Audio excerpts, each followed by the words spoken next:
Known each other for a long time because vertebrate paleontology is not a huge field, especially if you're one of those degenerates that likes mammals rather than cool dinosaurs. So we're team mammals, especially I've been brought to the marine mammal side, even though whales are really messy and complicated, which you will see. All right. This thing turned on. Turn on. How's this? Oh, that sounds great. All right. I'm Dr. Bosenecker, or as my students used to call me, Dr. Bobby. I've been studying fossil marine mammals now for, oh God, 20 years. I look young, but some of my hair betrays that. Anyway, Oregon and Washington are a fabulous place to look for fossil marine mammals. And as you're going to see in this talk, most of the discoveries have not actually been made by actual scientists. Most of them are found by avocational paleontologists.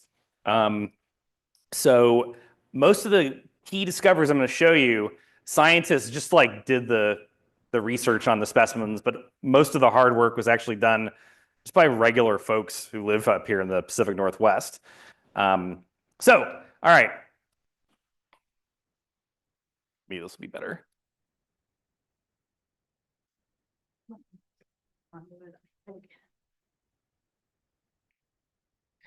Oh, some stupid window came up. There we go. All right, so whales and dolphins are marine mammals. There's a few different groups of marine mammals today. There are the sirenians, which are the sea cows and manatees. There are the pinnipeds, which are seals, sea lions, and walruses. Those evolved from terrestrial carnivorous ancestors like bears. Sea cows and manatees are related to elephants and hyraxes. The affinities of whales, I'll get into this a little bit more, have been a little bit murkier. But we've got two major groups, the mysticetes and the odontocetes. The mysticete means, oops, wrong one. In German, it's Mystacoceten, which means mustache whale, and that refers to the baleen. All the whales pointing to the right here are baleen whales. All these generally smaller ones pointing to the left are odontocetes, or I'm often just going to call them dolphins. But they're also called the toothed whales, and there's some issues with that, which I'll get into in a moment. But odontocetes, the toothed whales, they still have teeth as adults. This is a false killer whale, and we got a bunch of these pearly whites here. Generally, they'll range from about one pair of teeth in like beaked whales, or sometimes in a narwhal, just one tooth, hence the genus name Monodon, and up to about 40 teeth or so in a couple of long-snouted forms. Baleen whales, on the other hand, do not have adult teeth. They have this structure here, baleen, which is a soft tissue structure. It's made of keratin, like your fingernails and hair, and also technically your skin. Also things like horse hoof, bird beaks, turtle shell, little tortoise shell, so on and so forth. Keratin's really easy to produce, and you can produce it continuously during life, and it rarely fossilizes. However, someone did bring in a beautiful specimen from Bandon that is fossilized baleen, and I encourage you to go check it out at the table afterwards. We're going to talk a lot about older fossils where baleen doesn't really preserve, and that's a problem when we're trying to figure out how did baleen evolve in the first place. And I mentioned adult teeth. No adult teeth present in modern baleen whales, but there are a couple that had adult teeth in the fossil record. And of course, these whales actually go through a period during development. In utero, they develop teeth, and they go through a couple of different embryological stages of tooth development, and then they resorb their teeth right at the same time that baleen begins to grow. So they do still have those genes, some of them, for forming teeth, but they turn them off real quickly. And there's a closer look at baleen right here. So it's each baleen, you got one rack on each side. It's only in the upper jaw, and it's divided into a series of these plates, and they're kind of hard and smooth on the outside, and the tongue wears away some of the glue that holds these big coarse hairs together, so it frays along the inside, making that nice filter. Now, problems with the term Odontocete or toothed whales. First is there are some modern species of toothed whales that don't have any teeth, and there's a bunch of fossil examples that don't either. There's also a bunch of early baleen whales that had adult teeth, and so here's this gnarly looking guy here. This is Chironodon havensteini, which I named in 2017 from 30 million year old rocks in the southeast. And then, of course, having teeth is not unusual for a mammal. Most mammals have teeth. There's only a few groups that don't. Anteaters are one such example. Baleen whales are another. And they actually share some really interesting parallel genetic changes in that parallel dental loss. But ancestral whales, which I'm going to talk about for the first part of the talk, all of them still have teeth. So just having teeth is really only useful if you're talking about modern whales or whales from the last 20 million years. I like to use the term echolocating whales because as far as we can tell, echolocation evolved probably once, although I'm going to lie right now. You'll see when I show this lie, but this is a bit more universal than teeth and it's a unique suite of anatomical features and a unique behavior that you really only see in toothed whales amongst cetaceans. So this is Echovenator, which is also from the same locality as Chironodon. It's a xenophid dolphin. This is the earliest group of toothed whale or odontocetes to evolve. And it's got a cochlea, which is right up here, and I'll talk more about this shortly. And if you take all these measurements of the cochlea, you can sort of reconstruct the range of frequencies they can hear. And if you can hear at a high frequency, that means you can echolocate. And the same is generally true of bats. Echolocation is easier with high frequency sound because it travels more slowly. But enough about whales for a minute. I understand a lot of y'all may not be familiar with the geologic timescale. Earth is super duper old. There's a wonderful graphic put together by our friend Ray Troll. And basically the first 2.5 billion years of Earth history don't have what I consider to be interesting fossils. And actually everything up until about 50 million years ago, I find not to be terribly interesting. And that sadly includes all the boring dinosaurs and so on and so forth. So we're kind of going to gloss over all that. However, I will note that, and I did check to make sure this company has a store here to make this joke, but we call these the Big Five mass extinctions, and the last of the Big Five is the one 65, 66 million years ago that basically put an end to those nasty dinosaurs, aside from birds, of course, but set the stage for the age of mammals, which is called the Cenozoic era. And they're divided into epochs, and the first is the Paleocene, and this is the first time when there's no annoying dinosaurs around, and so we do get the first mammal-dominated ecosystems. And by the end of the Paleocene, we start getting cow-sized mammals. So really, the first mammals larger than a beaver show up during the Paleocene. So that's 66 to 56 million. The Eocene is a bit longer. We get the first gigantic mammals that are elephant-sized, and of course, the first whales. And the entire land-to-sea transition and whale evolution happens over the course of the Eocene. Within about 1 million years into the Eocene, we get the first weird little deer with the deer-looking animals with dense bones adapted for being underwater, but they kind of still have teeth for chewing plants, but they're also kind of sharp, so maybe they're not only eating plants. And then by the end of the Eocene, we've got 80-foot long, horrifying-looking basal sword whales, which I'll talk about in a minute. The Oligocene is going to be what I talk most about. And that's 34 to 23 million. And we get the first dolphins during the Oligocene and a radiation of baleen whales. We do have 1 or 2 baleen whales from the latest Eocene, but the first radiation happens within cetaceans during the Oligocene. We go from 3 or 4 species of cetacean in any one rock unit to 10 to 20. In Charleston, there's almost 30 species preserved in the Oligocene. In the Miocene, we get the first modern families of whales and dolphins, first genera during the Pliocene epoch, which is just a couple million years ago. And then the last 2 to 3 million years, the Pleistocene and the Holocene, what we're in now, unless you like the Anthropocene, we get the first modern species in the last couple of million years. Now, in terms of climate, climate has changed quite a bit throughout Earth's history. It used to be a lot hotter, and there's several climatic events here. But generally, the first 30 million years of the Cenozoic consists of sort of Cretaceous, Mesozoic-like greenhouse conditions. It's quite warm. And there's this event at the end of the Eocene that really sort of kicks off cooler climate.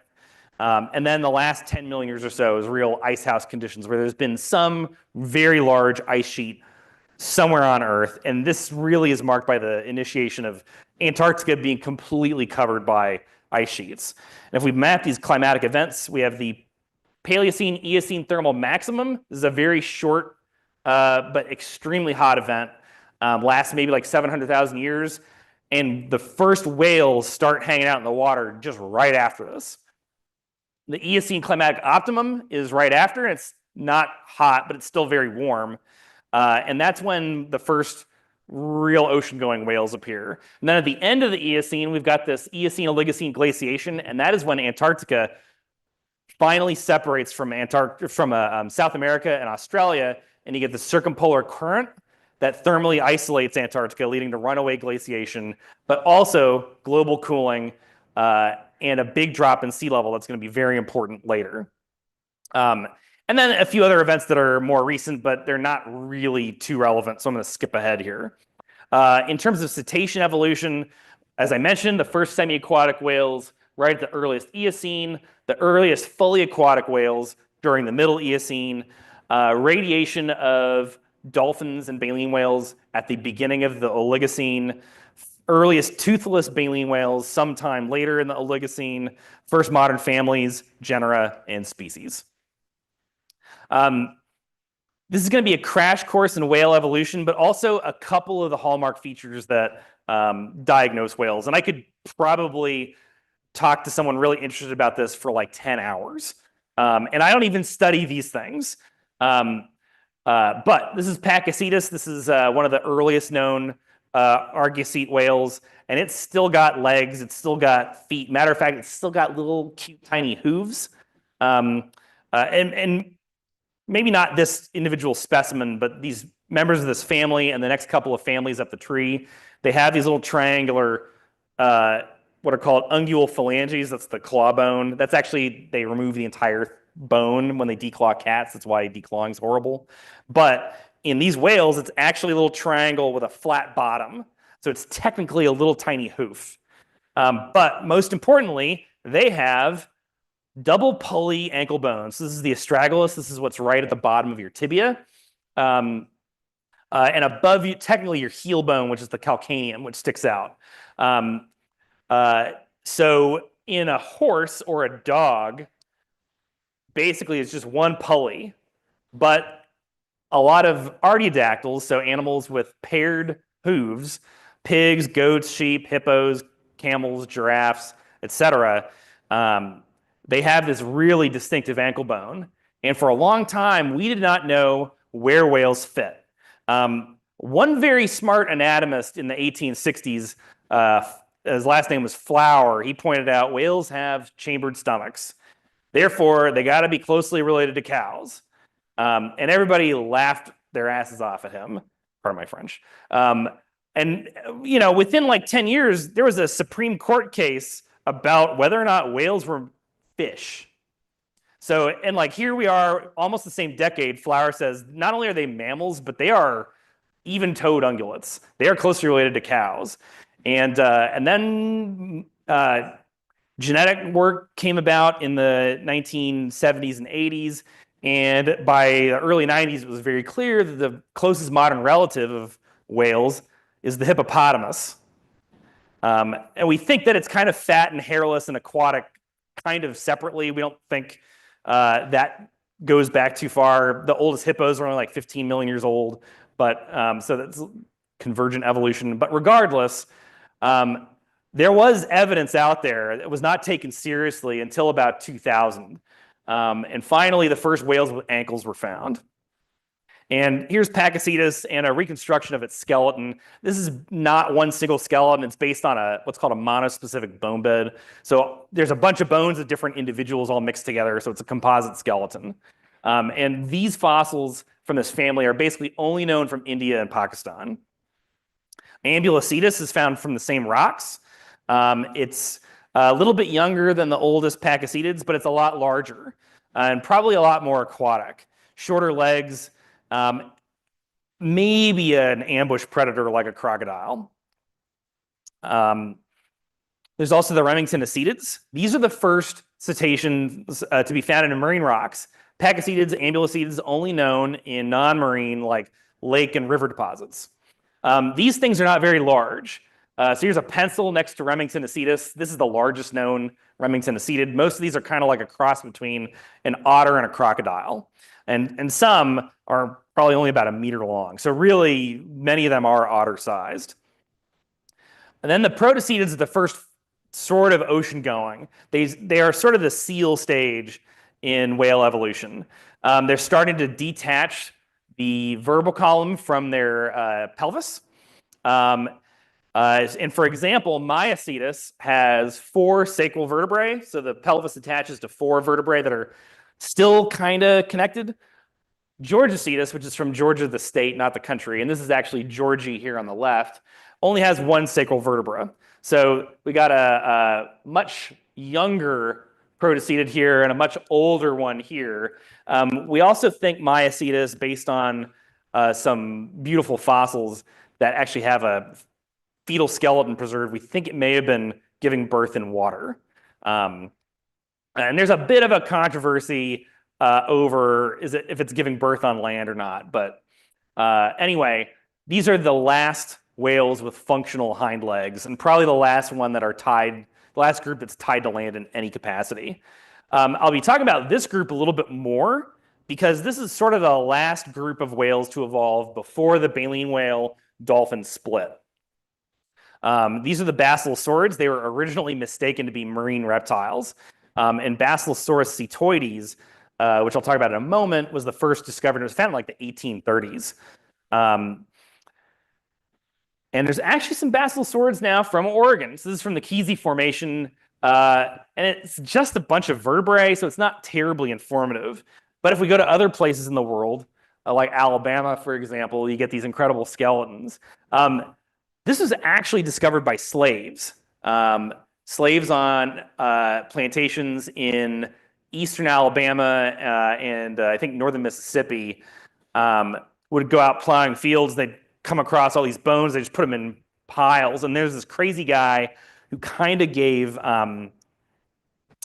P.T. Barnum some ideas. I think it was Albert Koch bought a ton of these bones and he strung it together in like this 100-foot long, horrible chimeric skeleton that he called Hydrarchos, which is not a real name anymore. But and then like the king of Prussia bought it. And so then like a bunch of these species are actually based on specimens from like Alabama and Mississippi, but they're in German museums, some of which got destroyed in the Second World War. But I digress. What's really important about basilosaurids is that they still have a bunch of features similar to land mammals. That skull doesn't particularly evoke something like a humpback whale or a bottlenose dolphin. And they've still got incisors, a canine, 4 premolars, and 3 molars. So they have a dentition that's a lot more like a land mammal, although these teeth don't really interlock quite like ours do or a dog's teeth. But there are enough similarities. It does not quite look like the dentition you would see in a modern dolphin. We call this heterodonty, different teeth, and then in modern dolphins, homodonty. They also have the primitive number of teeth. So most mammals have a maximum of 11 teeth per quadrant. 3 incisors, 1 canine, 4 premolars, and 3 molars. That's exactly what you see, at least in the lower jaw of a basilosaurid. They've lost one of their upper molars, the equivalent of our wisdom tooth. There's also Basilosaurus from Egypt. This is Basilosaurus isis. And Basilosaurus isis is really important because it still has a hind limb skeleton. However, unlike protocetids, there is no sacrum. So there's no vertebra that attaches to the pelvis anymore. The pelvis is floating in soft tissue. And it's got a pelvis, it's got a femur, it's got a tibia, fibula, ankle bones, toes. Though there are fewer toes, fewer toe bones, and the ankle bones are fused together, which is really kind of strange. And this sucker's even got kneecaps, which means they're still being used for something and obviously not moving around because this is a 70-foot animal and the femur's like 8 inches long on this animal. So it's actually thought that these might have been kept around much longer after they were useful for locomotion as grappling each other during mating. It's a bit speculative. And then this is all that remains of the hind limb in a modern cetacean. So this is the bottlenose dolphin pelvis, and it's basically about like that big. It's shaped a bit like a popsicle stick crossed with a banana. There are still some muscles that attach to it, and interestingly enough,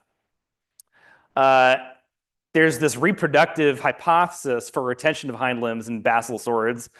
The only muscles that are used in the pelvis or that are attached to the pelvis of a modern cetacean are actually ones that like pull the penis back into the body after copulation. And I've dissected a pygmy right whale where like it was out and you give the pelvis a little tug, it's just like right back in. So there is some modern anatomical weight to that. Then you can also find basilosaurids in Peru. So this is Syntheocetus peruvianus. It's a beautiful specimen on display in Paris. And what I'd like to highlight here is the position of the bony nares, or the skull part of the blowhole. In a dog, not the blowhole, dogs don't have one, but the nose is terminal. It's right at the tip of the snout.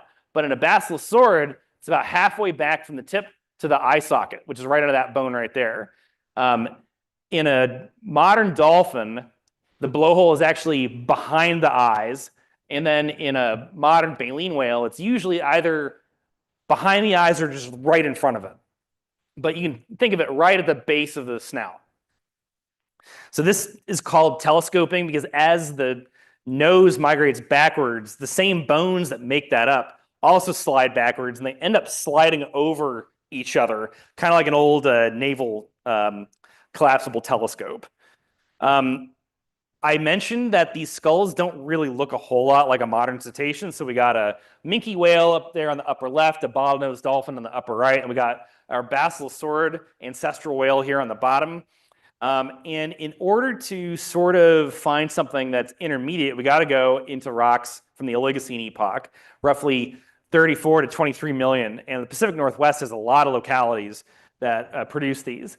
And both of these are actually found by my buddy Jim Geddert, who's an avocational paleontologist who lives around Olympia. And these are from the Olympic Peninsula. And, Winter Olympics are going on, so there's Olympicetus up there on the upper right. That is an early dolphin in the pug-nosed dolphin family, Simacetidae. And then we've got an Adiacetid over here from the same rock unit that's called Fucaia, named after the Strait of Juan de Fuca. But on the topic of where to look for Oligocene marine mammals, there have to be marine deposits. For basilosaurids, the group that gave rise to these earliest whales and dolphins, the best locality in the world is called Wadi al-Hitan. It's Valley of the Whales in Egypt. In its latest Eocene in age, there's a beautiful specimen of Dorodon atrox found by my colleague Hesham Salam. And Wadi al-Hitan has this great stratigraphy throughout the entire Eocene-Oligocene interval. However, all the whales are restricted to the Eocene section. So right about 34 million, there's like a switch that's flipped, and you get non-marine rocks on top. There are fossils there. It's not like oh, they all got eroded away. No, it's all land mammals. So you get this crazy thing called Arsinoitherium. Some of the earliest known elephants are also from this early Oligocene rock unit.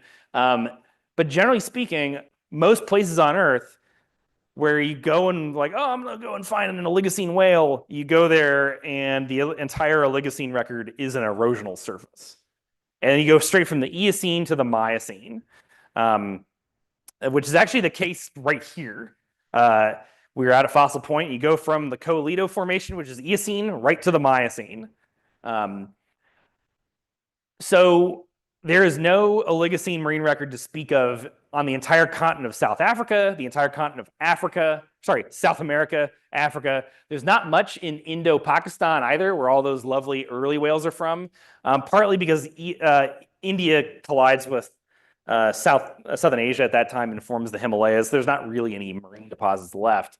However, there are a few places, and they are pretty scattered. The first, and I'm putting it first because I did my PhD down there, is New Zealand. I'm going to be talking about these, I call them surfboard whales. They're the family Eomysticidae. They're the earliest modernized looking baleen whales that probably didn't have teeth, but we'll come back to that. This is Tokarahia koairoa. All the species are named in Māori, which is the indigenous Polynesian language in New Zealand. You can also find some really weird whales and dolphins in Australia. This is the dwarf carnivorous baleen whale with a full set of teeth, Janjucetus, found near Melbourne. Japan also has a lot of great fossil whales and dolphins. That is Yamatocetus from Kyushu. And of course, I worked for years in South Carolina. There's Coronodon again, which is admittedly a very primitive basilosaurid-like toothed baleen whale. And then also the Pacific Northwest. And I'm going to talk about that guy for quite a bit today. One of the fossils found closest to here is one of our best examples of an early dolphin. And this is found by Douglas Emlong back in the 1960s. And I'll talk more about Emlong in a minute or two. But this was actually described by my PhD advisor and named in 2002. This is Cymocetus rayi. The skull is about that big. It is a weird looking skull. The blowhole is right there, so it's almost as far back as the eye sockets. Here's the blowhole right here. There's the eye socket there. There's one tooth sticking out, actually a couple of teeth. Back of the skull is to the left. Tip of the snout is over here. And if we take a closer look at that skull or the picture in the middle, it's got these little pits. And they're shallow and they're kind of hard to find. But those are what we call the premaxillary sac fossa. And the premaxillary sac is a soft tissue structure you only see in modern dolphins. And it leaves this impression on this bone, the premaxilla. That's the bone in your skull that houses your incisor teeth. And it's also got these little holes in front, which are called the premaxillary foramen. The exact arteries and nerves that are transmitted through there kind of requires a bit of dissection to figure out in modern whales and dolphins. However, what we do know is these two structures are unique to toothed whales, or the Odontoceti. Baleen whales are kind of easy to interpret. They got that baleen soft tissue structure, but they generally don't have a whole lot of other weirdness going on. The top of their head is a lot like a hippo or a deer, soft tissue anyway. But dolphins have some weird stuff going on. So there's this structure called the melon, which is this right here. It's sort of a football to globe shaped organ, and it's basically all fat. So there's great videos of like beluga whales and someone, like one of the trainers at SeaWorld, is just jiggling that thing back and forth. And it looks like a giant water balloon, and it is filled with this really distinctive type of fat that transmits sound really efficiently. And up until about the early 90s, we didn't know where sounds were produced for echolocation. Back in the 60s, it was thought that, it was produced in the larynx because that's what everybody else does. But then a couple whale biologists were like, well, there's all this weird stuff going on around the blowhole. That can't be for nothing. And finally, someone stuck a camera down there, and like a trainer was like, will you echolocate for us? And the dolphin was like, sure, and did. And you can see those structures actually like vibrating. So there's this structure called the monkey muzzle.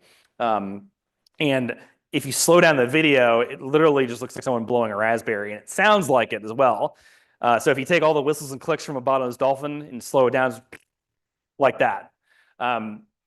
So that is the source of the sound, and then the melon acts as an acoustic lens and focuses that sound beam forward, or takes what would be an expanding sphere-like wave, and then focuses it into a beam in front of the dolphin. So we got Syntheocetus again on the left, that's our Archaeocete. We've got Cymocetus in the middle, that's our early dolphin, and a modern dolphin here. Another feature that you see in all dolphins is this posterior extension of the maxilla. The maxilla is the bone that houses the most teeth, all the premolars and the molars, as well as the canine. In an Archaeocete or a modern baleen whale, for example, the frontal bone, which is what makes up your forehead and also houses most of the eye socket in mammals, is completely unexposed. But in Cymocetus, there's this big sheet that extends posteriorly, just like what you see in a modern dolphin, although it hasn't covered up the entire thing, but it's reached to the back end, which is the important part. So that's one odontocete feature. It's got the premaxillary foramen, which I mentioned, which is probably tells us there's a melon present, and therefore probably tells us that it could echolocate. There's also this premaxillary sac fossa, which holds what are called the nasal plug muscles. And then you can also see there's a little bit of asymmetry, especially in the different size and orientation of the premaxillary foramina, and that is associated with sound production as well. So Cymocetus looks like it should echolocate. And I told you earlier that I prefer to call these echolocating whales. However, there's at least a couple extinct dolphins that probably couldn't. And that makes things a little weird. So this is a specimen of Olympicetus. This is the first early fossil whale that I ever acid prepared. It took me about 4 months. This is a specimen collected by Jim Geddert from Washington. And I was like, that's cool. There's a partial skull in here. It shouldn't be too hard of a project. And then I had my colleague Rachel Rassicott, who loves taking ear bones and segmenting out with a CT scan the structure of the cochlea. So here's the periodic bone, it's the petrosal, the cochlea, which is the organ of hearing. Like if someone has a cochlear implant, it's to augment this structure here. She CT scanned this in Tennessee and segmented out the semicircular canals as well as the cochlea. And there's the same model there in a slightly different view, but essentially you can tell based on some of the aspects of the shape of the cochlea whether or not an extinct cetacean was able to echolocate. And as it happens, this dolphin doesn't have any of the hallmark features associated with echolocation. And when you take some of those measurements and you plot them with every other known cetacean, it actually plots out with Archaeocetes. That's actually, I think, Syntheocetus right there. And there's Zygoriza, which is another one. So that blue star is our dolphin plotting out amongst Archaeocetes. And the crazy thing is it is not the most primitive dolphin. So it's not like, oh, echolocation evolved later, because I already told you about Echovenator, which is a xenophid dolphin from Charleston. Xenophids evolved prior to these guys. We think. We might actually be wrong about that. Maybe we need more data. But regardless, if this phylogeny is correct, it implies that either the ability to echolocate was lost or it evolved twice. I prefer the latter hypothesis because we know echolocating bats, I think, evolved 2, 3, maybe even 4 times in parallel.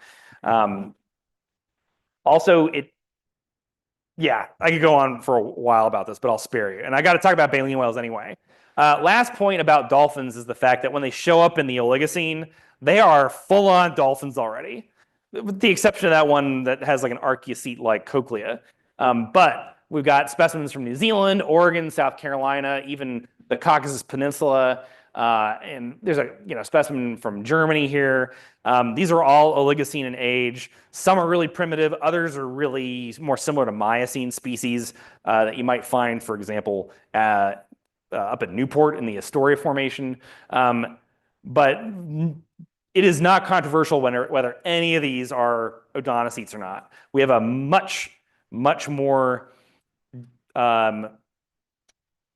well-defined series of transitional fossils from archaeocetes to baleen whales, to the point where we don't know if some actually are archaeocetes or just archaeocete or very archaeocete-like toothed baleen whales. Coronodon, which I mentioned earlier, is one such example. We don't really get any of those really primitive baleen whales here, but we do get some really interesting ones for other reasons. So this is a picture of Doug Emlong when he was young. This is an early fossil walrus from Newport that he found called Proneotherium. Neotherium had already been named by that point. But near Seal Rock is an exposure of the Aquina Formation, and it's exposed for, I don't know, 5, 6, 7 miles, something like that. Is that right, Kent? Less than that? Okay. But these rocks are quote unquote middle Oligocene, right around 30 million. And he found this thing, which he published actually. It's his only scientific paper. So amateur paleontologists can publish scientific papers. It takes a lot of work to get it done, but sometimes they do it a little bit better than some of the scientists. Jim Geddert up in Washington is one such example. So he published this in 1966. He named it Adiocetus cotylalveus. He never defined what that means. Nobody knows. Some of those roots aren't quite exactly Latin or Greek roots. So, which is kind of funny because there's an entire family now based on this species. But he originally thought it was an archaeocete because it still had teeth. He acknowledged that it had a couple of baleen whale-like features, but for years it was thought this is a weird late archaeocete. Here's the actual skull. It's in the Emlong collection at the Smithsonian. It's quite nice. It's not very large. If we flip it over, we've got 11 or 12, I can't quite remember, tooth sockets. There's actually a couple of teeth preserved at the very, very tip, just like the first incisor. All the teeth are single-rooted, so they're not quite like the big palmate dog-like teeth that you see in basilosaurid archaeocetes.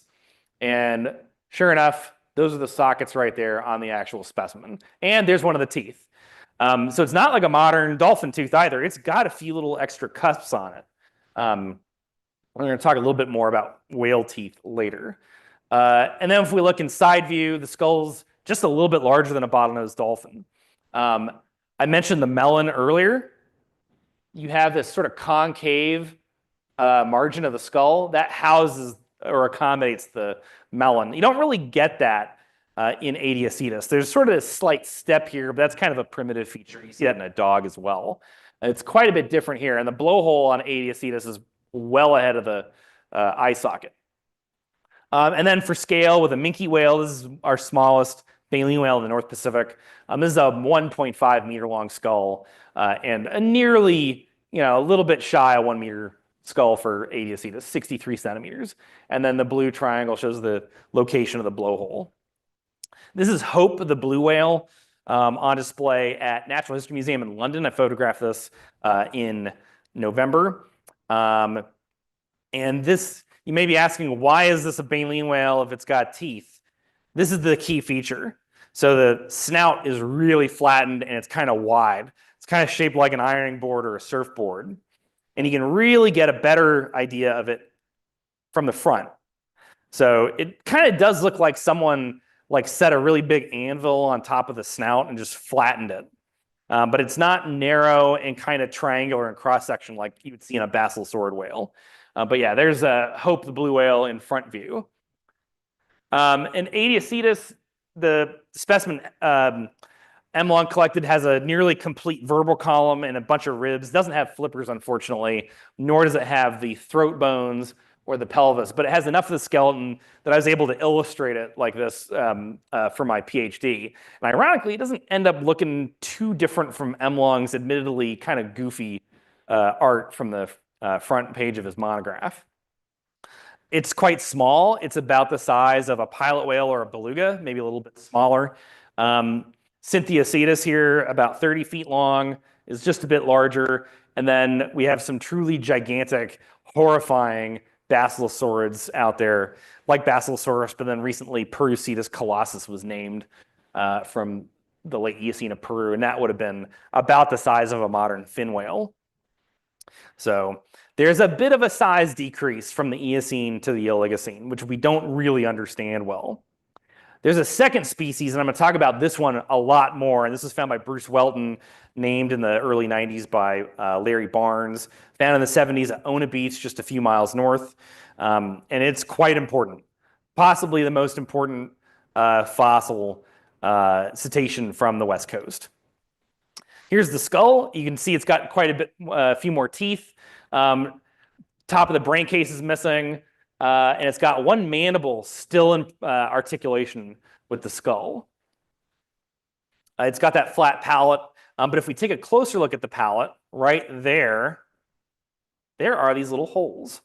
And these holes have caused so many problems in my field. So many arguments about what these represent, what soft tissue structures went through them, if they are real, and sometimes some pretty embarrassing arguments. But there are about, I think, 7 on one side, 8 on the other. I think 8 on the side with the mandible, and then 7 on this side. And they all point towards the tip of the snout. So this is rotated a little bit. And you see the same pattern in modern baleen whales.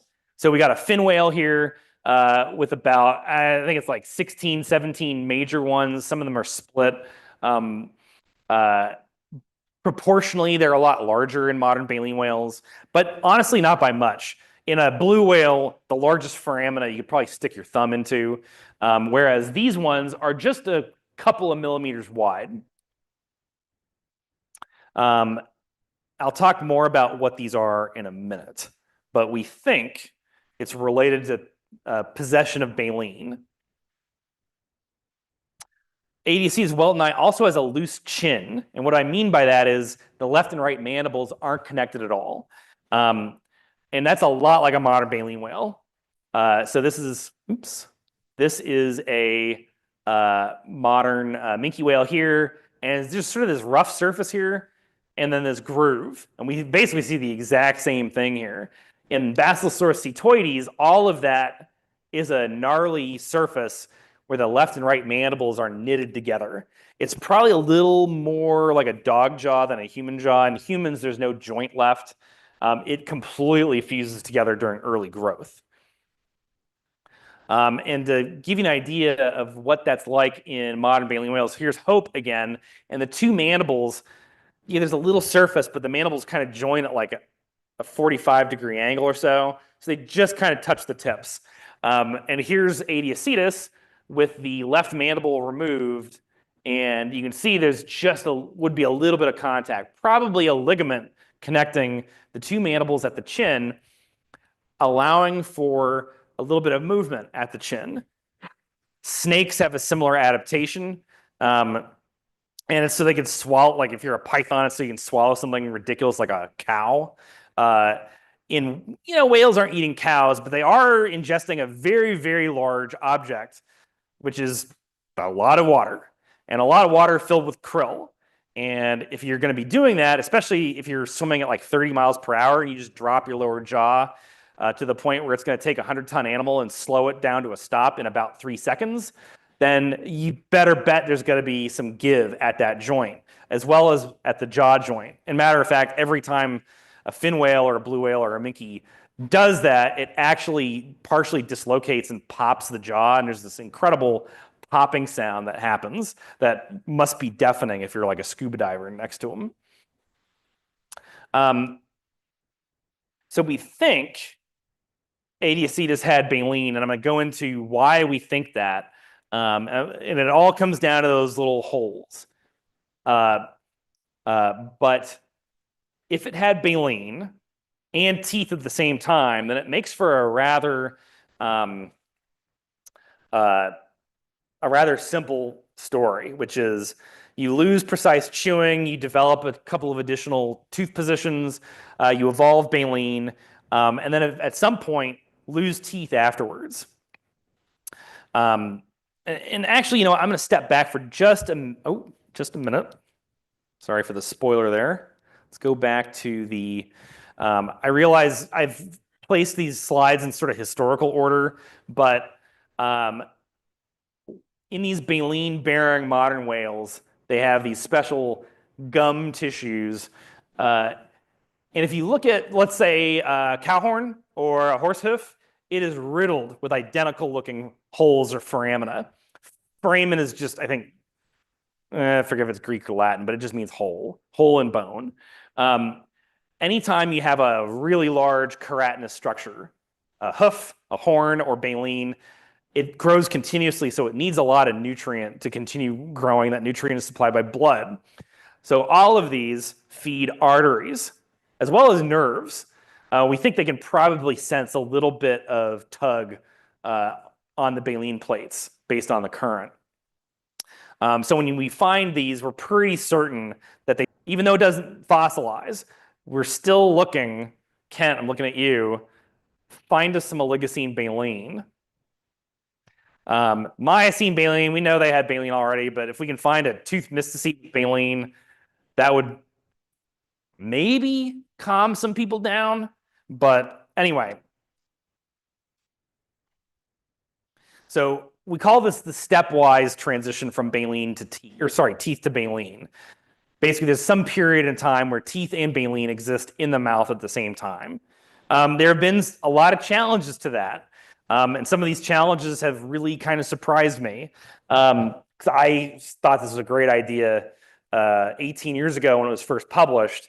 And I first saw this in a talk 21 years ago when I was actually still 19 and just going to my first my first SVP or Society of Vertebrate Paleontology meeting ever. But it's really gotten a lot of scientific hate mail, so to speak. So this is actually from the Olympic Peninsula as well, also collected by Jim Geddert. This is not a formally named specimen, but it has been described because it has some interesting tooth wear. And this specimen is just nicknamed Alfred, but it was sent to Australia. Some of my Australian colleagues described this thing, and it's got interesting tooth wear. You'll see this is kind of all worn and smooth. There's even these grooves here, which are probably from continued passing of sediment, maybe trapped on the side of the tongue if it's shooting back and forward. And this is down here is unworn. So my Australian colleagues proposed that this is actually covered up by gum. Your gum line generally doesn't go past the enamel in most mammals, but in this case, there's something protecting the base of the enamel crown from tooth wear, and the most likely explanation is that it had thickened gums. One animal today that has a very similar tooth wear is the walrus, which is a suction feeder, and it'll actually blow out water to excavate clams on the seafloor and then suck them up. And they don't bite anything, they just suck the meat right out of the clamshell and just spit the clamshell onto the seafloor. There might have been some similar suction feeding going on here. However, it doesn't really have any adaptations for suction feeding. So if you look at like a narwhal or a pilot whale, they got a short, blunt snout. And usually have enlarged throat bones.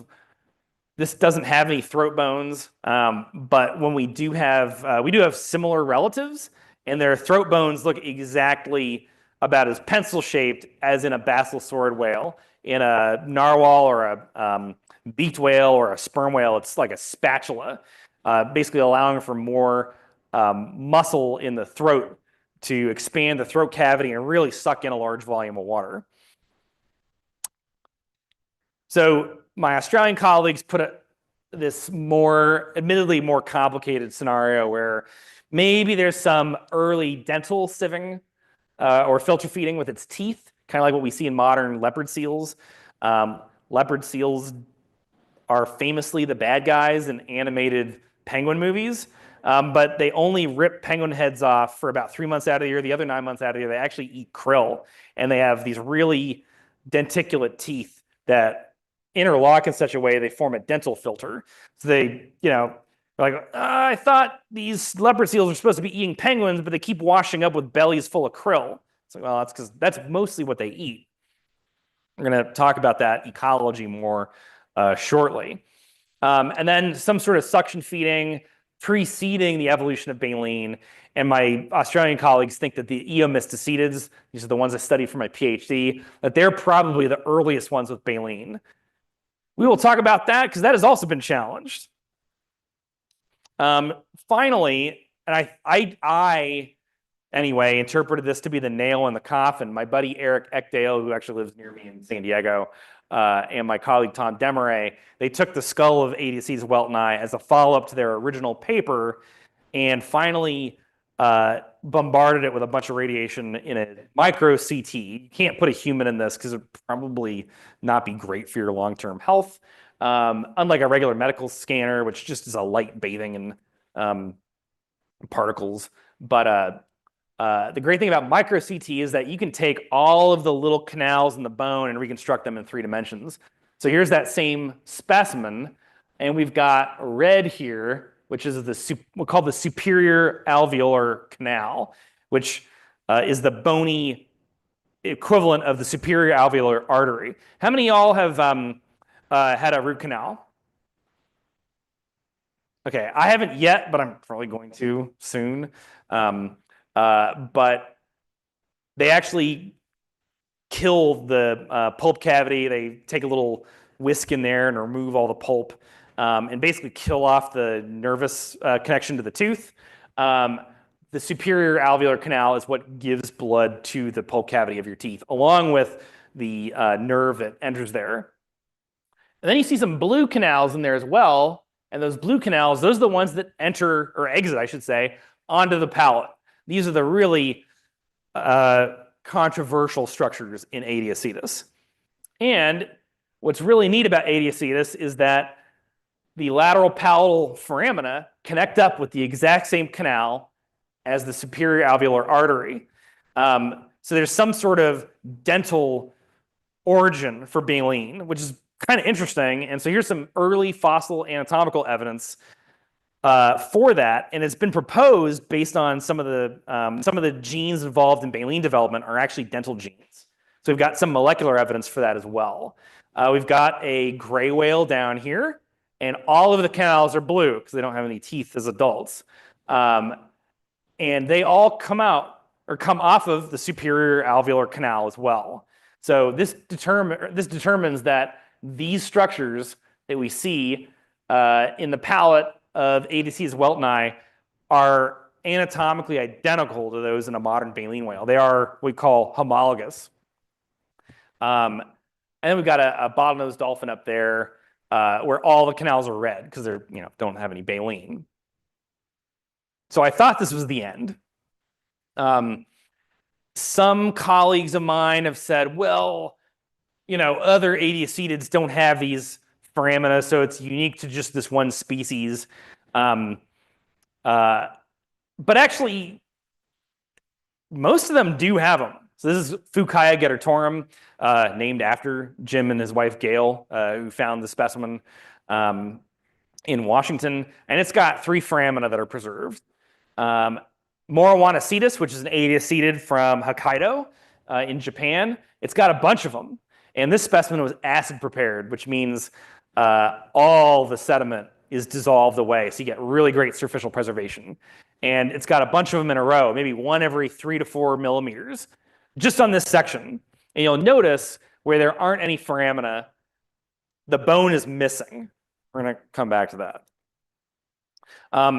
The summary here is that every single Aedes with a good palate that's complete, or at least complete in places and well prepared and well preserved, preserves these foramina. So it seems to be in all of them. There are a bunch of specimens that don't have snouts, and there's one published article where they're like, well, only like 3 or 4 out of the 20 known skulls have them. Well, it's because those are the only ones with snouts. You can't count ones like this.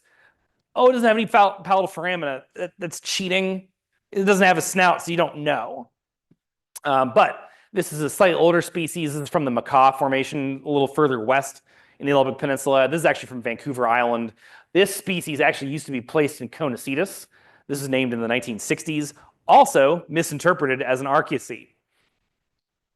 I also named helped name a species of Fucaia with my colleagues Chengshu Tsai at National Taiwan University. He was one of my PhD cohorts in New Zealand, and Jim Geddert, who found it and also helped write up the paper.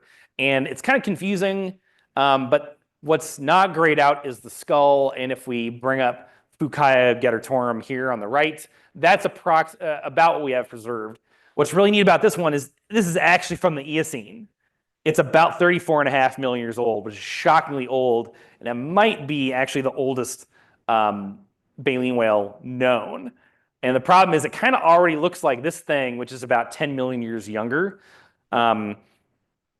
So maybe we can actually find some more dolphins and baleen whales elsewhere in the Eocene. They might just not be in places like Alabama and Egypt. We might have to look in some of these Eocene rocks in the Pacific Northwest. And there's a bunch of other adiacetids that I don't even have time to talk about. None of these are named yet. None of them are published yet. This one is the only one of these that has been figured in a scientific paper. And basically, my Irish colleague, Travis, was interested in its hearing, so he CT scanned the ear bone on this one. But this one's actually from near Toledo, Oregon. The rest are all from Washington. And then that one and that one, I dissolved all the rock around them with acid. But at this point, I'm going to stop talking about adiacetids and start talking about eomystacetids, which are what I studied for my PhD.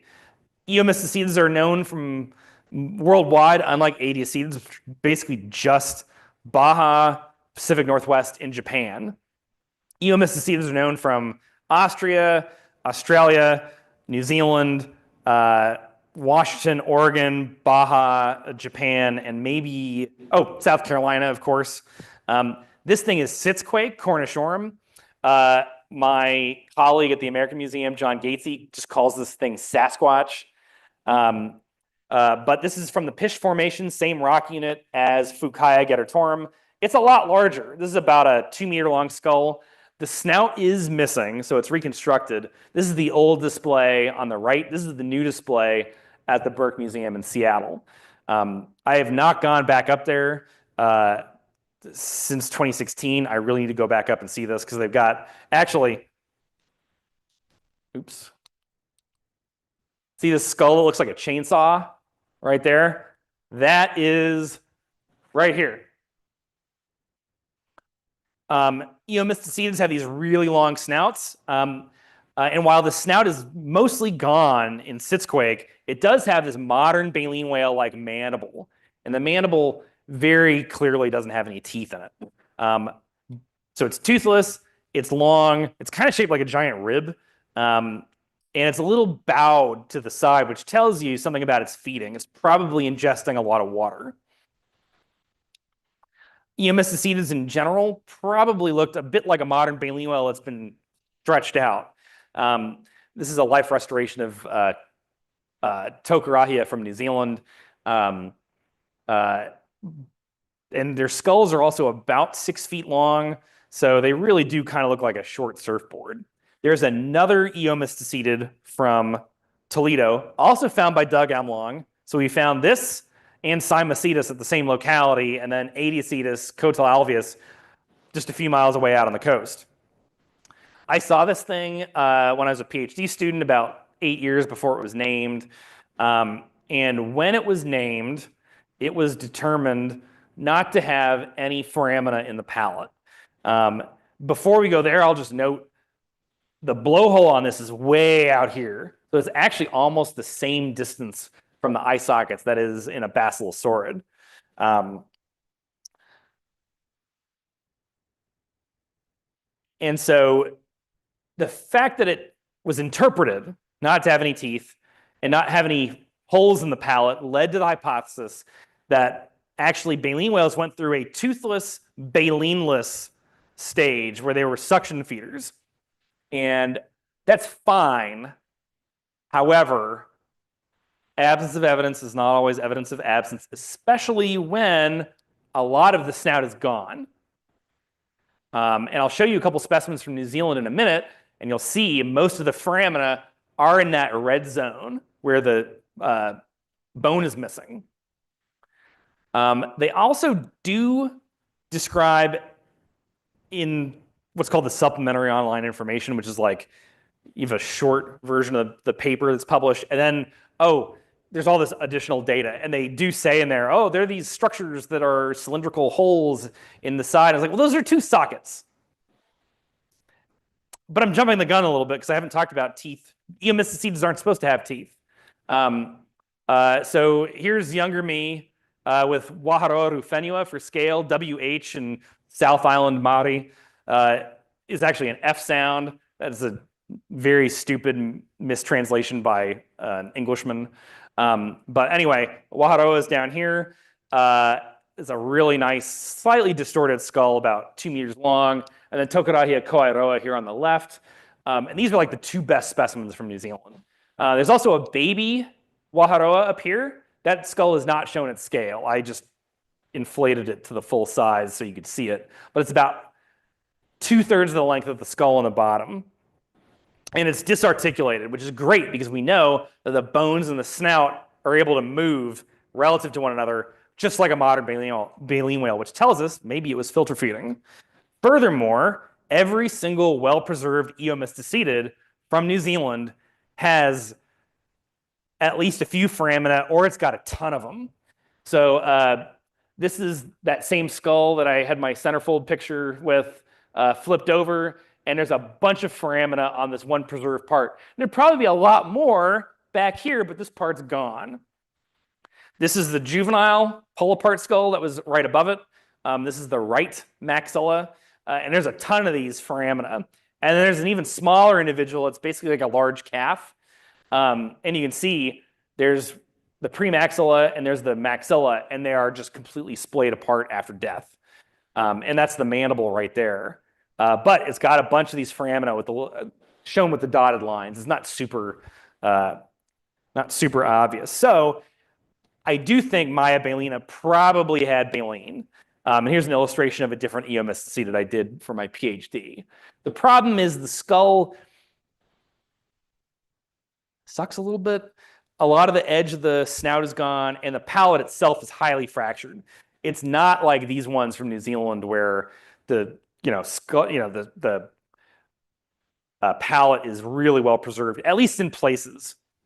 But if the whole thing is all mangled, then these things are not large. These foramina are only a couple millimeters apart or wide. So if they're riddled with fractures, a lot of those fractures might run right down the middle of a foramen and its groove, so you might not see them. During like the last 3 months of my PhD, we actually found this possible eomystacetid tooth. They do have a series of tooth sockets, and this thing right here is about 2 centimeters long, and it has this sort of diamond shape in cross section, which is the exact shape of these purported tooth sockets that are now known in like 3 or 4 different eomystacetids. And what's really neat is modern baleen whales. There's basically 3 types of dental tissue. There's enamel, which is the hard outer part. There's dentin, which makes up sort of the inside of the crown, but also most of the root. And then there's cementum, which forms the outside of the root. Well, there's different genes that control for enamel being knocked out and dentin being knocked out in mystacetes. And the gene for losing dentin evolved separately in right whales from the rest of modern baleen whales, which means that the common ancestor of all modern baleen whales probably still had teeth that didn't have enamel on them, which is exactly what you see in sperm whales. They don't have enamel crowns anymore. So there's molecular evidence that came out. I was like terrified when I published this. I thought I was going to be run out of town for like, I think they might have had teeth. Don't hate me. And then we're like, here's molecular evidence that teeth were probably kept way later, even than eomystacetids. So I was pretty surprised by that. So if we go back to this hypothesis that adiacetids had thickened gums, one problem with that is they only have these foramina on the palate. They don't have them on the mandible. So baleen, however, only occurs in the palate. It doesn't occur on the lower jaw. So the fact that we have these vascular structures only in the palate is much more consistent with baleen. And I don't know if you noticed that, but these authors took an older image of Adiacetus and like gave it thick, gross gums. So I think actually the original hypothesis is probably right, which ironically gives us a much simpler evolutionary transformation from biting to biting and baleen filtering, kind of like a modern leopard seal. And it's not necessarily going to go and eat a bunch of small fish or krill, and then an hour later go and kill an early seal. Maybe it's doing that part of the year as part of a migration. We do have some isotopic chemical evidence that Eomystacetids were migrating. We don't have that yet for Adiacetids. And then we get to a stage where we've got vestigial teeth, almost certainly baleen, and then lose the teeth somewhere, lose the adult teeth somewhere on the line to modern whales. And stepping back a little bit more, so I briefly mentioned Xenorhophids and Chironodon. This is like the earliest known baleen whale lineage. And admittedly, it does not look a whole lot different from Basilosaurus. That's from Charleston. Xenophis is also from Charleston. And we've got some Oligocene fossils that are a bit more derived and a bit more like Miocene species, like Eosqualodon up here. And there's a lot of critical stages of evolution that I've talked about that you only see in the Pacific Northwest. The Cymacetid family, these are from here. So there's Cymacetus and Olympocetus there. And we've got our Adiacetids here and Eomystacetids like Maya balena that really help flesh out the story of the evolution of both baleen and echolocation. And one thing I want to impress upon you is that it is not easy getting these fossils out. Most of them are encased in extremely hard, what we call concretions or nodules. They take many, many months, sometimes years to prepare, or a copious volume of very dangerous acid to dissolve away. That's how I do it because I'm super lazy. I also don't have an air compressor at my house. But the really incredible thing is scientists didn't find any of these. Both of these were found by amateur collectors. All of these were found by amateur fossil collectors and donated for science. Amateur paleontology sometimes might just be collecting shark teeth, but here in the Pacific Northwest, it produces some incredible scientific results. So I'd like to dedicate this talk to some of the incredible amateur paleontologists in the Pacific Northwest. We've got one right over here. He's a buddy of mine for many years, Kent Gibson. He's got a lot of fossils on display in the foyer, including this great baleen sample. What was your name again?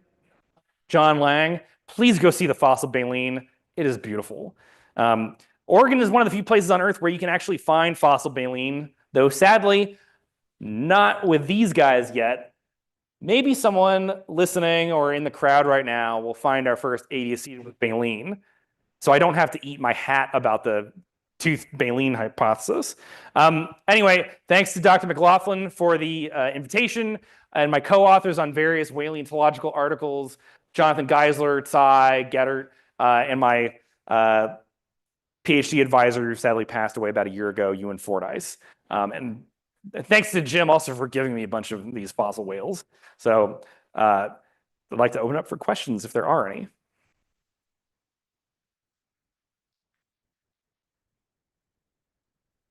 Sorry, I blocked your phone. No worries. I don't need it. About the cochlear bone, or whatever those are, what is the morphological difference between the whales that echolocate and do not? Like, I know that's a really vague question, but like, do you have like a picture you could put up? That's fascinating to me. Not at the moment, and my confession is, I have kept myself willfully ignorant of cochlear anatomy because it scares the crap out of me. Also, you need like when you start doing all the CT scans, these little ear bones, it takes a lot to get all the 3D models segmented, and I just can't stare at a computer screen that long. But I can get an answer for you if I commit to like finally learning. There's a few structures. I can tell you one thing: baleen whales tend to have a cochlea that has more turns on it, so it's more tightly wound. Yeah. Yeah. Dolphins tend to have really loosely coiled cochleae with fewer turns. It's like 1.5 to like 2.5 turns, and most baleen whales have like 2.5 to 4 turns. And there's also like how tall the cone is. It tends to be. Actually, I'm not going to butcher that. I don't remember, but it's a good question. I don't have a good answer for you because I'm the wrong paleontologist for that. That's at least 3 really interesting characteristics that apparently affect what you hear. So, Yeah, there's also the cross section of the there's this thing called the laminar gap, which has a little membrane on it, but I always let my other colleagues worry about that stuff.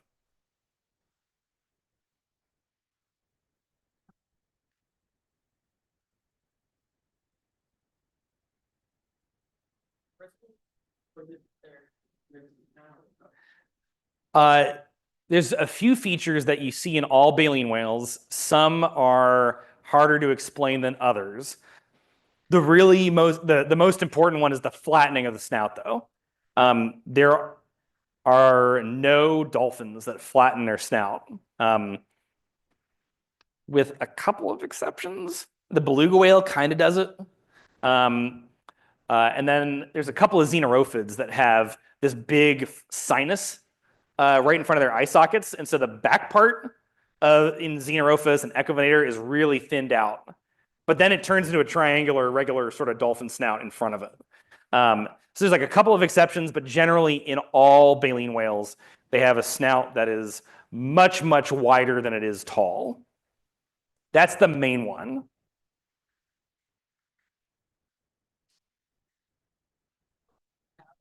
They all have the baleen? Every single one. Yeah. Thanks.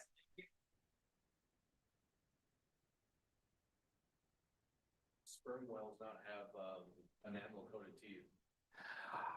That's a great question. And a better question is also, why do they even still have teeth? Because they don't use them for biting, at least biting prey. Sperm whales famously eat squid, and not just giant squid. It's really kind of a one-sided battle. Giant squid it's not really a battle. Giant squid just gets slurped up. But yeah, because they're all soft tissue, they don't really need to bite. Sperm whales have this uniquely shaped, forget if it's just the pharynx or larynx, but they basically suck through their throat. They don't use their lips at all because they don't really have them. Their lower jaw is basically just a rod with like 50 teeth in place. And those teeth are like the size of like a beer bottle. Many fossil sperm whales still had teeth, but also they had upper teeth. So basically, once you start losing the upper teeth and you only have lower teeth, then you tend to lose the enamel. In modern sperm whales, they really only use their lower teeth for fighting each other. And sperm whales today are actually quite sexually dimorphic, so the males are a bit larger than the females. It's also thought that big rectangular forehead might be an adaptation for just ramming each other. And some of you might not be aware, but Moby Dick is not really fiction. It's based on a real story that's actually really horrifying. But the whale ship Essex, which Herman Melville heard about, was rammed by a big bull sperm whale off the coast of Chile. And it's like an 80-foot sperm whale and is rammed right through the side of the boat, leaving a sperm whale-sized hole. The boat sank in about a half hour. And then they were like stranded, and there's like a little cannibalism. But anyway, that ramming is associated with this like aggressive male mating behavior. They kind of just, box each other with their lower jaws. So a lot of sperm whales have sperm whale tooth mark scars on them.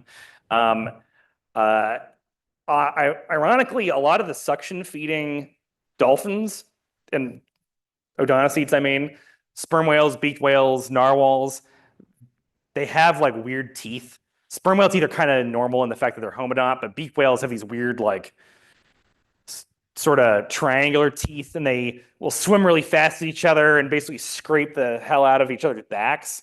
And so once the males have erupted teeth, then they start getting all these long scars on their backs. Narwhals they're not quite as aggressive because their tusks are really gentle, really fragile, but they will fight with them. They also like will go and just rub them together a little bit, which is weird. But there are plenty of narwhals with broken tusks, and the tusk size is also directly linked with testes mass. So all these weird teeth, like I think in tooth whales anyway, once you start suction feeding, it allows you to do all sorts of other weird stuff with your teeth. It sort of evolved like whale analog, like the whale analog of antlers and horns. That's a long, rambling way of saying they don't need to bite anything aside from each other, and they're not really biting to kill, so they don't really need sharp enamel crown teeth anymore. They do all sorts of weird stuff. Excellent question.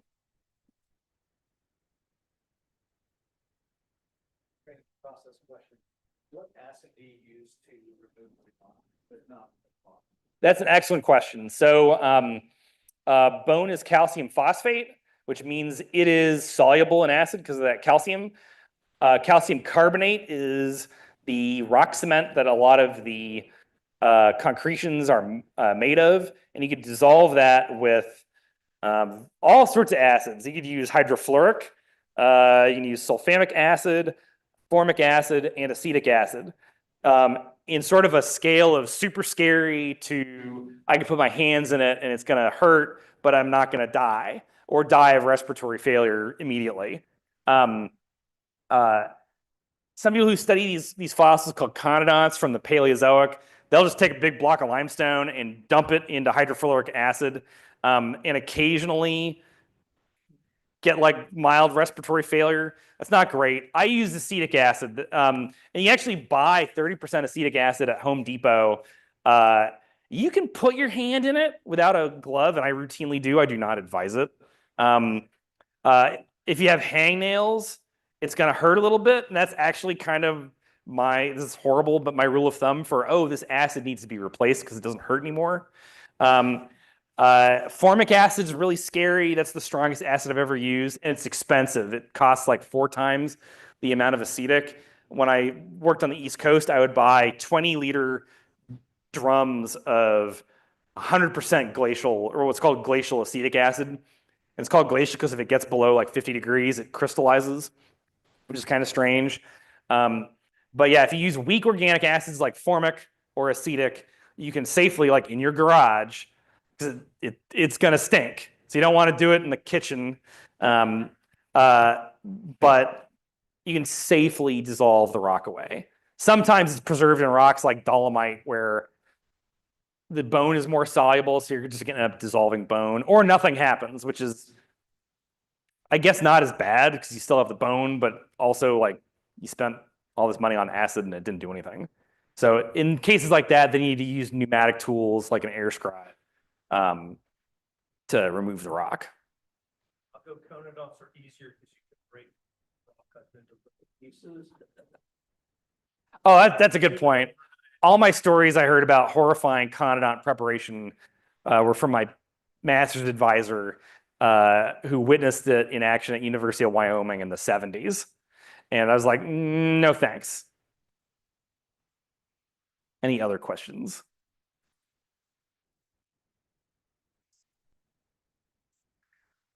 Sort of. There's this thing called Parapontoporia from the latest Miocene and Pliocene of California, and also Baja. And there's a couple possible specimens from Japan. It's like 2 to about 6 million years old. And it's actually got the highest tooth count of any mammal. It's got 90 teeth per quadrant, so 360 teeth total. It's actually pretty common in Southern California. Potentially, you could find an early relative at Fossil Point, maybe. but they tend to occur in the fossil record just like a million years after the Empire formation. There is an ear bone that my buddy Ash Paust and I reported from what's called the Tulare Formation in the southern San Joaquin Valley. It's actually a lake deposit. So the southern San Joaquin Valley in California was a marine embayment, and then about 3 million years ago, the connection to the ocean was severed by the uplift of the California Coast Range. So for a short while, and what's neat is it's the closest fossil relative of the recently extinct Chinese river dolphin, which is Lepodes, Lepodes vexillifer. And it was originally thought to be more closely related to the La Plata river dolphin in Argentina, which is the genus Pontoporia. But the ear bones are more similar to Lepodes from China. And so anyway, it's got kind of an unfortunate name. It should be Paralepodes, but can't reverse that, sadly. But Parapontoporia is the closest relative of extant or recently extinct Lepodes, which is a river dolphin. And we have fossils from California that suggest that the last million or so years of its existence was also a river dolphin, or maybe a lake dolphin. That is most of my foray into river dolphins, though. We don't have much of a fossil record of actual river dolphins, but we have a lot of fossils similar to the Ganges river dolphin in the fossil record. And actually, Kent's got one out on the table. Something called, and Jim Geddert doesn't like this name, but it was named after him, Gedderdius, which sounds kind of funny. But anyway, any other questions? Anything marine mammal related is, well, I can't answer questions about manatees, but you had your hand up first.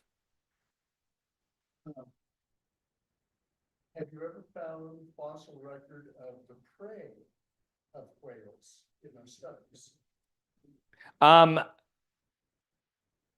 I have not personally, but there's 2 specimens I know of. There's actually a few. There's a couple of archaeocete whales that have like fish bones preserved in the rib cage. And there's one Basilosaurus isis specimen from Egypt that's got like a chomped up baby Dorodon, which is the smaller basilosaurid whale. I've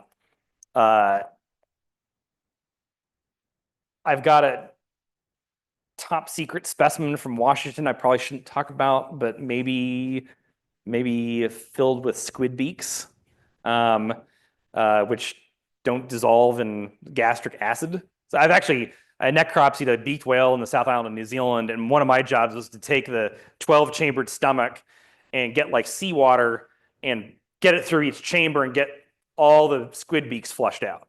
So, and there is one baleen whale from the latest Miocene of Peru that has a couple of fossil fish preserved in its rib cage.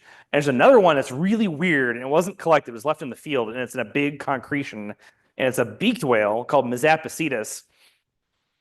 And there's about 100, I forget if they're sardines or anchovies. I think they're sardines, but there's like 100 sardines that are just coming out of its mouth.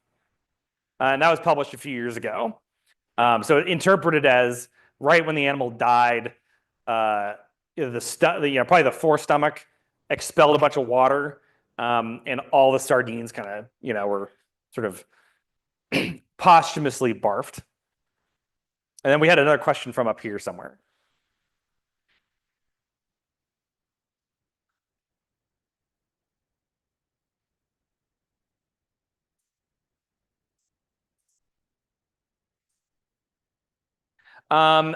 Good question. So I think I use the term heterodonty and homodonty, and that's technically different from how the teeth interlock. So we actually find that things like, actually, I can go back a couple slides here. Xenophus still has some degree of heterodonty. It's got these triangular cheek teeth in the back that are double rooted and then these conical teeth up front, but there's not a clear break like there is in a basilosaurid.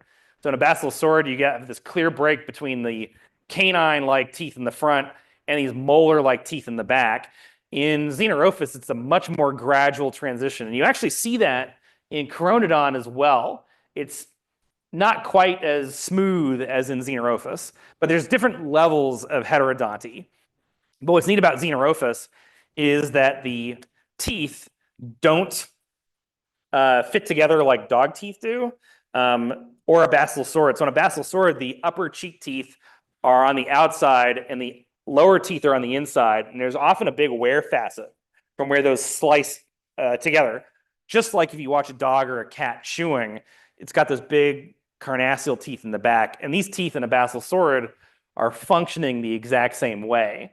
Chironodon has reduced that quite a bit. The wear facets are very small, so we actually originally interpreted Chironodon as being a dental filter feeder, kind of like a leopard seal. And in Xenophus, there's actually these incredible sockets on the lower jaw that accommodate the upper teeth. So if you were to peel away the bone and just look at how the teeth occlude together, it would literally be like this, kind of like a cartoon dog mouth, or like a cartoon shark where it's just like a zigzag. But those pits are so deep that the tooth crowns, the enamel doesn't touch anymore. So they actually just like go right into these probably pretty nasty holes in the gums. And you kind of see that in Eosqualodon right there as well. Right there. And while that looks really gnarly, it's actually really similar to what we see in modern dolphins. Modern dolphins, when their teeth occlude, they occlude in basically the same way. And so you have wear that's kind of down by the base of the tooth, but the tooth crown is more or less intact, which is great if you're trying to catch fish. It's easier to catch a fish with a pointy tooth than one that's kind of blunt and dull, which is exactly, I was talking about sperm whales earlier. Adult sperm whales, their teeth are really super worn down and not terribly useful. Still fun for fighting, I guess, but probably not useful in catching anything. Is that good? All right. It's what I talked before about the relationship between these whales and ungulates and hippos. Mm-hmm. So the hippos had lost their hair like recently, but they were really, you say, whales. Yeah, the reason I said that is that there were some molecular biologists in the early 90s who were like, oh, it makes sense because hippos are also big and fat and gray and hairless and live in the water. And the fossil record of hippos is only like 1/3 as far back in time as the earliest whales. So we think that the common ancestor of hippos and whales was probably some like little rat-like thing in the Paleocene. No offense to my colleagues who work on Paleocene mammals, but various rat-shaped animals. Some are not. Some are like little pigs, maybe a little pig-like critter. But whatever the common ancestor was almost certainly an omnivore or an herbivore to some degree. The switch to carnivory happens within the cetacean lineage. And so it's pretty, well, it's uncertain, but my guess is because we don't have 55-million-year-old hippos, the common ancestor between the two is probably a land animal.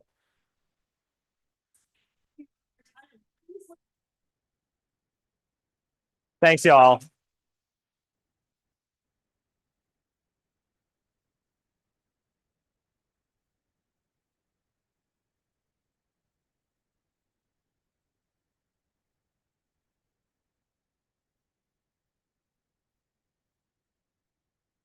Alrighty. Well, we want to thank you guys again for joining us tonight. Once again, if you didn't get a chance to sign in, please do that. It kind of helps us keep up with how many people we have showing up to our events so we can keep these events going. I also have some business cards up there if you would like to grab one. If you have questions or maybe if you want to shoot me some ideas of some other programs that you would like to see in the near future, I'm going to start trying to plan our lectures and working with our faculty and our professors on what we can bring in starting in the fall. But for right now, I'm going to pass it to Dr. Coiner to talk about our lecture that we have coming up in March. So our March lecture, which will be on Friday, March 6th, note it is a different day. There reasons there, but just it'll be on Friday, March 6th. It's a colleague of mine, Kenneth Walsh from Oregon State, who has spent the last probably 10 years working on essentially new modifications to how to effectively teach physics concepts in the modern college classroom.